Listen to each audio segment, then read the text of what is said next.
وبعد فأعوذ بالله من الشيطان الرجيم بسم الله الرحمن الرحيم إن الله وملائكته يصلون على النبي يا أيها الذين آمنوا صلوا عليه وسلموا تسليما সকলে কয়েক মর্তবা দরুদ শরীফ পাঠ করি صلاة يا رسول الله عليكم سلام يا حبيب الله صلاة يا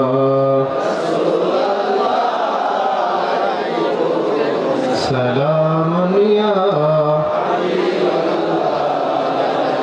دو علم کیوں نہ ہو قربان اسی پر خدا بھی ہے رضا جو اے محمد صلاۃ یا رسول اللہ علیکم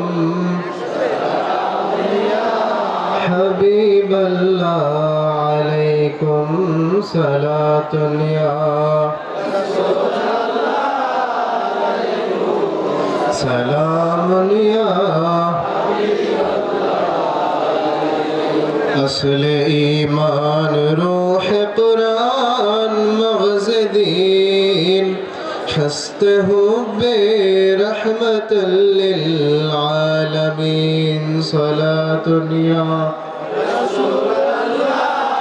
علیکم سلام یا حبیب اللہ علیکم صلاۃ یا علیکم سلام یا حبیب اللہ علیکم সকলে পড়ি আলহামদুলিল্লাহ। আজকে মাহবুব সুবহানি কুতুব রব্বানি গাউসে সামদানি পীর মীর মহিউদ্দিন আব্দুল কাদের জিলানি আল গিলানি রাদিয়াল্লাহু তাআলা আনহুর স্মরণে আল্লামা গাজী মুহিয়ুস সুন্নাহ মাহিউল বিদআ শের গাজী আকবর আলী রাজভী রাদিয়াল্লাহু তাআলা আনহুর প্রতিষ্ঠিত এবং শহীদ মিল্লাত আল্লামা গজলি জামান আলহাজ সদরুল আমিন রাজভী রাদিয়াল্লাহু তাআলা আনহুর কর্তৃক রূপায়িত এবং পরিচালিত 65তম বার্ষিক ওরস মোবারকের উপস্থিত রেজভিয়া দরবার শরীফের বর্তমান কর্ণধার শাহ সুফি আল্লামা বদরুল আমিন রেজভী মুদ্দাজিল্লাহু আলী বারাকাল্লাহু ফি হায়াতিহি ওয়া ইলমিহি ওয়া খিদমতিহি সুন্নি আল কাদেরী উলামায়ে কেরাম ফুকাহায়ে আযম ফুদালায়ে হিকাম এবং সকল ইমানদার মুমিন ভাই ও বাবারা এবং পর্দার আড়ালে মা ও বোনেরা সকলের প্রতি আমার আন্তরিক সালাম। আসসালামু আলাইকুম ওয়া রাহমাতুল্লাহি ওয়া বারাকাতুহু। আপনারা দীর্ঘ সময় আলোচনা শুনেছেন, আমি বেশি সময় নিব না। নবী করিম সাল্লাল্লাহু আলাইহি ওয়াসাল্লামের প্রতি ভালোবাসা ঈমানের মূল। আল্লাহ রাসূল সাল্লাল্লাহু আলাইহি ওয়াসাল্লাম ইরশাদ করেন, আলা লা ঈমান লিমান লা মুহাব্বাতা লাহু, যার মধ্যে মুহাব্বত নাই তার মধ্যে ঈমান নাই।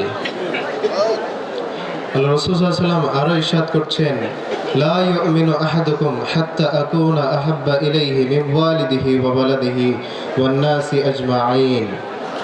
অর্থাৎ তোমাদের মধ্যে একজন ব্যক্তিও ঈমানদার হবে না যতক্ষণ না পর্যন্ত আমার প্রতি তার ভালোবাসা নিজের থেকে, তার পিতামাতার থেকে, তার সন্তানের থেকে, তামাম মানুষের থেকে, সকল কিছুর থেকে আমার প্রতি তার ভালোবাসাটা বেশি না হবে।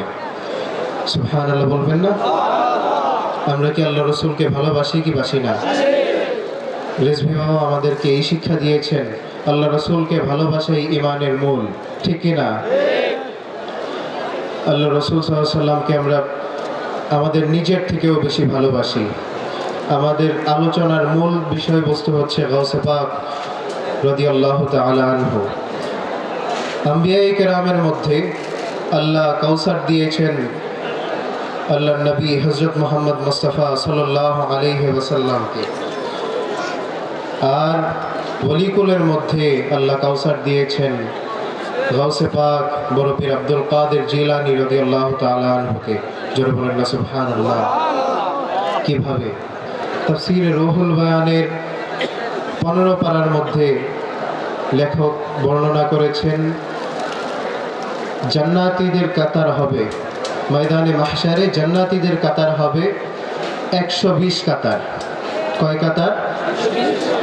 তার মধ্যে আদম আলাইহিস সালাম থেকে ঈসা রূহুল্লাহ পর্যন্ত নবীদের উম্মতের কাতার হবে, সকল নবীর উম্মতের কাতার হবে 40 কাতার। কত কাতার? আর শুধুমাত্র আমাদের নবীর উম্মতের কাতার হবে 80 কাতার। একটু জোরে বলেন। শুধুমাত্র আমাদের নবীর উম্মতের কাতার হবে 80 কাতার। আর কাতার কত লম্বা, কত দীর্ঘায়িত হবে সেটা আল্লাহ এবং আল্লাহর রাসূল জানেন। আর ওলিদের মধ্যে আল্লাহ গাউসে পাককে দিয়েছেন যেই কাউসার, সেটা হচ্ছে যত তরিকত আছে, কাদেরিয়া, চিশতিয়া, নকশবন্দিয়া সহ যত তরিকত আছে, সকল তরিকতের যত মুরিদ আছে এবং সে সকল মুরিদের যত পীর আছে, সকল পীরের পীর হচ্ছে গাউসে পাক বড় পীর আব্দুল কাদের জিলানী আল গিলানী রাদিয়াল্লাহু তাআলা আনহু। জোরে বলেন সুবহানাল্লাহ। সকল পীরের পীর, পীরানে পীর দস্তগীর আব্দুল কাদের জিলানী। এ হচ্ছে গাউসে পাকের কাউসার। হুজুর গাউসে পাক আমাদের জন্য বড় নিয়ামত দিয়েছেন। তিনি বর্ণনা করছেন, তোমরা যারা আমার কারোর মুরিদ হও নাই, যারা কারোর কাছে মুরিদ হও নাই এবং আমাকে পাও নাই, তারা যদি চাও আমার কাছে মুরিদ হতে, তাহলে তোমরা যদি মন থেকে চাও, তবে তোমরা হাত বাড়িয়ে যদি বলো আমি গাউসে পাকের কাছে মুরিদ হতে চাই, তবে আমি গাউসে পাক বাগদাদ শরীফ থেকে হাত বাড়িয়ে তোমাদেরকে মুরিদ করে নেই। জোরে বলেন না সুবহানাল্লাহ। এটা তরিকতের মাসলা না, এটা শরীয়তের মাসলা।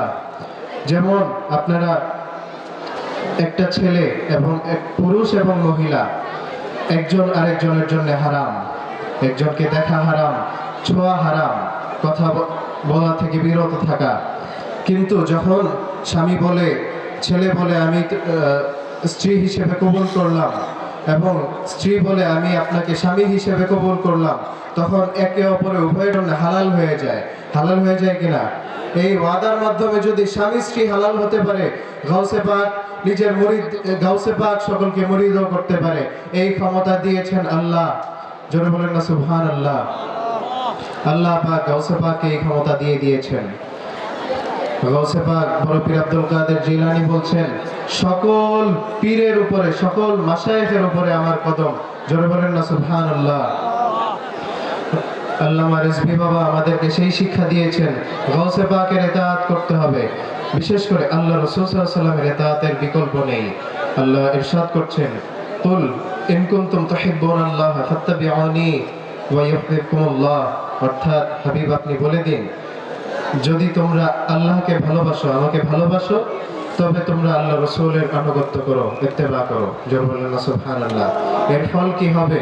এর ফল হবে ইউহিব্বুকুমুল্লাহ, আল্লাহ তোমাদেরকে ভালোবাসবেন। জোরে বলেন না সুবহানাল্লাহ। গাউসে পাক বলছেন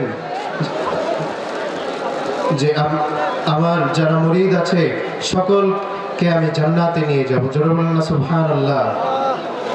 আমাদের রিজভী আলা হযরত আজিমুল বরকত ইরশাদ, আল্লাহ রাসূলের শানে ইরশাদ করেন, জমিন ও জমা तुम्हारे लिए, मकीन व मका तुम्हारे लिए, चुनी व चुना तुम्हारे लिए, बने दो जहां तुम्हारे लिए, दहन में जुबा तुम्हारे लिए, बदन में हैजा तुम्हारे लिए, हम आए यहाँ तुम्हारे लिए, उठे भी वहाँ तुम्हारे लिए।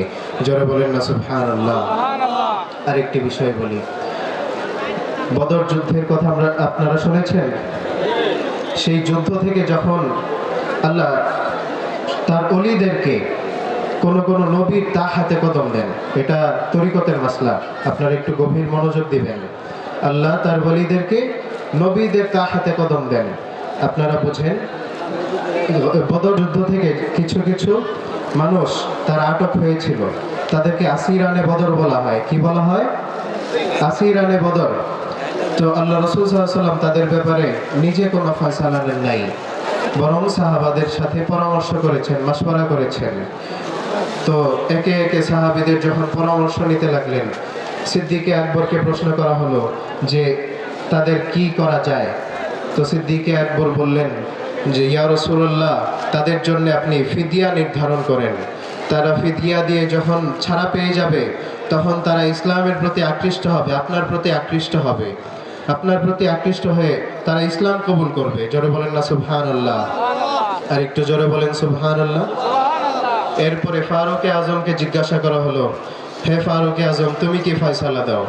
ফারুক আজম বলছেন যে তো এদেরকে আপনি আল্লাহ রসুল, আপনি আমাকে অনুমতি দেন, আমি এদের আপনার বিরুদ্ধে এরা তলোয়ার ধরেছে, আমি এদের গর্দান নামিয়ে দেব। ফারুক আজম এই ফয়সালা দিলেন। তারপরে আল্লাহ রসুল সাল্লাল্লাহু আলাইহি ওয়াসাল্লাম বললেন, হে সিদ্দিকে আকবর, তুমি ইব্রাহিম আলাইহিস সালামের তা হাতে কদম। আর ওমর রাদিয়াল্লাহু তাআলা আনহুকে বললেন, তুমি নূহ আলাইহিস সালামের তা হাতে কদম। আর গাউসে পাক পীরানে পীর দস্তগীর, যিনি আমাদের সকলের মুর্শিদ, তিনি বলছেন, আমি বেলায়াত পেয়েছি স্বয়ং আল্লাহর রাসূল আহমদ মুজতবা মুহাম্মদ মুস্তাফা সাল্লাল্লাহু আলাইহি ওয়াসাল্লামের। জোরে বলেন না সুবহানাল্লাহ। কার বেলায়াত পেয়েছেন? নবী করিম সাল্লাল্লাহু আলাইহি ওয়াসাল্লামের। গাউসে পাক স্বয়ং আল্লাহ রসুলের বেলায়াত পেয়েছেন। গাউসে পাক আমাদের পীর ও মুর্শিদ, গাউসে পাকের আদর্শ আমাদেরকে শিক্ষা দিয়েছেন। আমরা কি সেই আদর্শে শেষ পর্যন্ত টিকব কিনা? আমরা সেই আদর্শে অবিচল থাকবো কিনা? কথা বলেন ইনশাআল্লাহ। আপনারা সকলে আমার জন্য দোয়া করবেন যেন আলেমে দ্বীন হয়ে আপনাদের মধ্যে থাকতে পারি, সুন্নিয়তের খেদমত করতে পারি এবং রেজভি বাবার খেদমত করে যেতে পারি, রেজভিয়া দরবার শরীফের খেদমত করে যেতে পারি। ওয়ামা আলাইনা ইল্লাল বালাগুল মুবিন। ওয়াসসালামু আলাইকুম ওয়া রাহমাতুল্লাহি ওয়া বারাকাতুহু।